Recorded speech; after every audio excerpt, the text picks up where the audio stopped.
Samuel Norman Sam Seaborn is a fictional character portrayed by Rob Lowe on the television serial drama The West Wing. He is Deputy White House Communications Director in the Josiah Bartlet administration throughout the first 4 seasons of the series. The show was designed with Sam as the main character, and as such he is the protagonist of the pilot episode, and remains a focal point and lens for the show through at least the first season. However, by the time of his departure, his significance in the plot had decreased as the show started to focus more on the president's ability to govern despite obstacles such as his previously undisclosed multiple sclerosis, campaign for re-election, and increased focus on foreign policy and terrorism. The character of Sam had never been strongest in some of these areas and was not well suited to being involved with considering his position in the hierarchy of the West Wing, resulting in the elevation of Martin Sheen's character President Josiah Bartlet simultaneously with Sam's decline. Creation and development. The role of Sam Seaborn was initially offered to actor Bradley Whitford, who had auditioned for the part of Josh Lyman.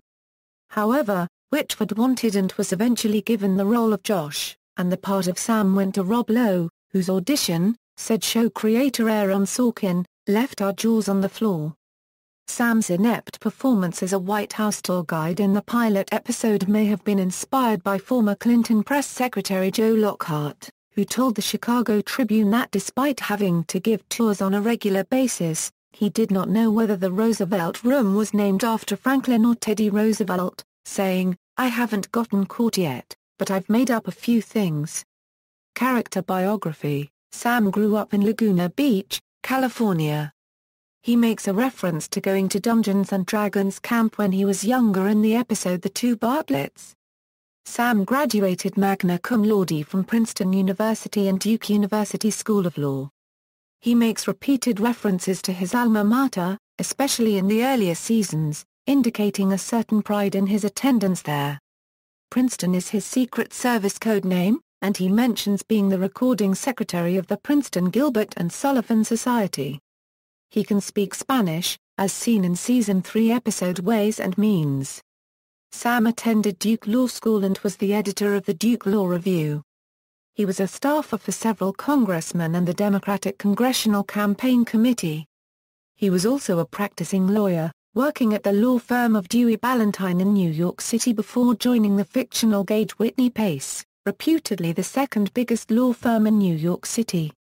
Sam worked there for 7 years and is concentrating on helping an oil company with a deal that would protect them from litigation in the event of an oil spill when old friend Josh Lyman comes to visit him. Josh is running John Hoyne's presidential campaign and comes to try to recruit Sam as a speechwriter. Sam declines, explaining that he is about to be made partner and is getting married soon.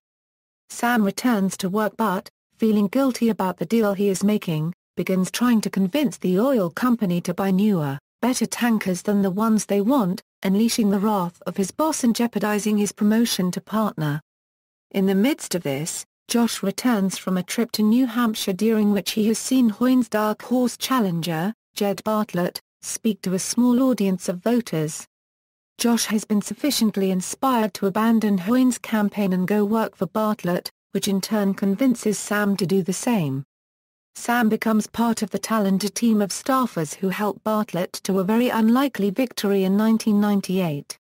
After the election, Sam attains the position of Deputy White House Communications Director in the Bartlet administration, often collaborating with White House Communications Director Toby Ziegler to write the president's most important public addresses, most notably States of the Union and his first inaugural address. Sam's tragically flawed romantic relationships are something of a theme of the series, with Josh once describing Sam's love life as a movable feast. After joining the campaign, Sam broke up with his fiancée copywritee, Lisa Sherborne, whom he was planning to marry in September of that year. Sam's other romantic relationships include a highly priced call girl named Lori, played by Lisa Edelstein, and Leo McGarry's daughter, Mallory O'Brien, a fourth-grade teacher. A relationship Leo jokingly tries to sabotage, telling Sam, "I don't mind you dating my only daughter, but you can't expect me not to have some fun along the way." Sam's trademark both his greatest strength and greatest flaw is his unflinching idealism. His unwavering faith in and love for the American political process and the positive impact that government can have in its citizens' lives define his character. Sam believes in doing the right thing simply because it is right, even when the consequences might be politically disastrous. This often causes him to clash with the other members of the senior staff, who tend to be more practical when approaching political problems. Occasionally Sam's idealism and faith in people are disappointed, to which he reacts very strongly. In the second season episode Somebody's Going to Emergency, Somebody's Going to Jail, Sam finds out that his father has been having a 28-year affair while married to his mother, a revelation that deeply shakes his sense of what he can and cannot count on. This feeling is reinforced by his discovery that a White House staffer convicted of treason during the Cold War, who Sam has always believed was innocent, actually had been a spy. Another trademark of Sam is his ability as a speechwriter. He is an extremely talented writer, one of the very few people Toby recognizes as an equal in his field. Sam is seen in many episodes to rewrite speeches over and over, unwilling to put words in the president's mouth that he isn't completely satisfied with.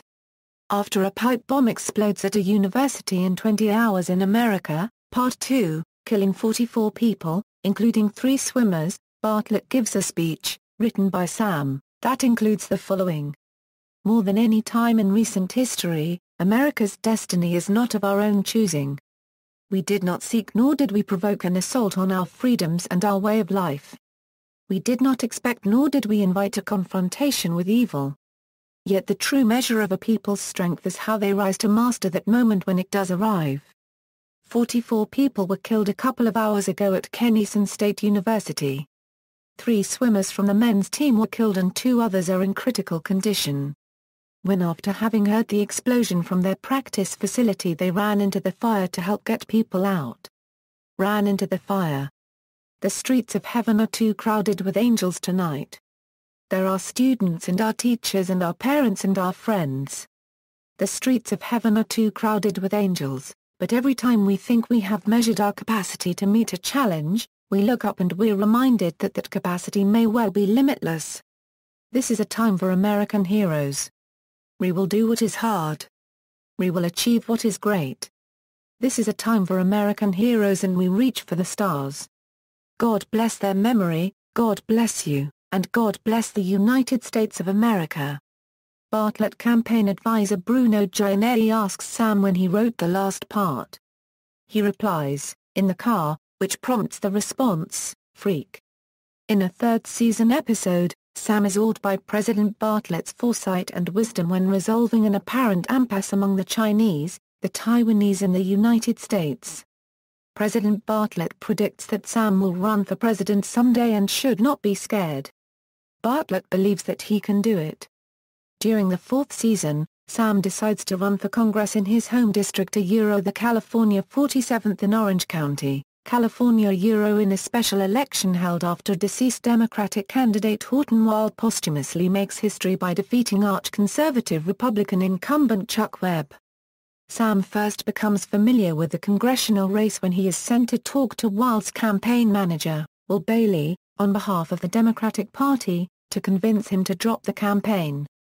Will continues running the campaign with earnestness and energy after Wilde died, an act that is seen as bizarre and pointless or, as Sam puts it to him, a national joke. After seeing firsthand how dedicated Will is and realizing that he is a public servant in the mold of Bartlet's own senior staff, Sam becomes impressed with how he ran Wilde's campaign and offers his own name as a replacement candidate for election night in case Wilde wins, not thinking he will have to honor the promise. When Wilde does win, Sam decides not to back out but to use this opportunity to promote a truly liberal agenda in the traditionally conservative district. He goes to California with the blessing of Bartlet and his fellow White House staffers. Once he learns that Will Bailey is not going to stay on to manage his campaign, he recommends him as a temporary replacement for himself in the White House, to help Toby write Bartlet's second inaugural address. It is never explicitly revealed whether Sam wins or loses the election, but he is expected to lose in a landslide. President Bartlet goes to California to lend his support, taking with him Sam's friends on the senior staff, who believe campaign manager Scott Holcomb is wasting Sam's time by having him run a safe, timid campaign. In the midst of the visit, Sam learns that Bartlet is putting off announcing the Democratic budget plan Sam himself had helped design, so that Sam won't feel pressured to support it and further stigmatize himself during the election. Sam is appalled and decides to put things right. While introducing the president at a campaign event, he adds that the audience shouldn't let him off this stage until he has announced the budget plan. Backstage, Bartlet watches Scott Holcomb react with distress and asks why he is running Sam's campaign the way he is. Holcomb admits that he is anticipating Sam's loss and trying to smooth the way for a less divisive candidate the next time around, prompting Bartlet to fire him and get Toby to take over the campaign for the final weeks. Toby runs a thoroughly honest and liberal campaign, not until the very end of which does Sam realize, "I'm going to lose." Toby confirms it, explaining, "They're going to throw rocks at you next week, and I wanted to be standing next to you when they did." They hug, and this is the last scene in which Sam appears until the end of the final season. Return to politics. Although Sam is mentioned occasionally following his departure, most notably calling Josh to tell him to roll with the punches after the latter unwittingly caused the defection of a Democratic senator. He is not seen in the series until the last episodes of the 7th and final season, following the election of Congressman Matt Santos as president. Resolving the debate over the result of the California 47th special election, it is implied that Sam was defeated by Congressman Webb and declined the promotion to senior counselor to the president that had been suggested by Toby. After summarily quitting politics, Sam remained in his home state of California and joined an unnamed law firm in Los Angeles which pays him a salary that would make Josh puke. In a development reminiscent of his recruitment of Sam into Josiah Bartlet's campaign for the presidency 8 years earlier, Ep 23, Josh Lyman flies to Los Angeles on a same-day round trip to offer Sam the post of Deputy White House Chief of Staff. Although initially hesitant because he is again engaged, Sam ultimately agrees as he later sees that Santos is part of a bright future for the country. Sam accepts on the condition that Josh take a vacation after witnessing the toll of post-election stress, insisting that Josh will need to be at his best when helping govern the country. Sam's final appearance of the series comes in the final episode, meeting with new President Matt Santos and Josh Lyman in the Oval Office. See also, The West Wing, List of characters on The West Wing, List of politicians on The West Wing, List of The West Wing episodes. References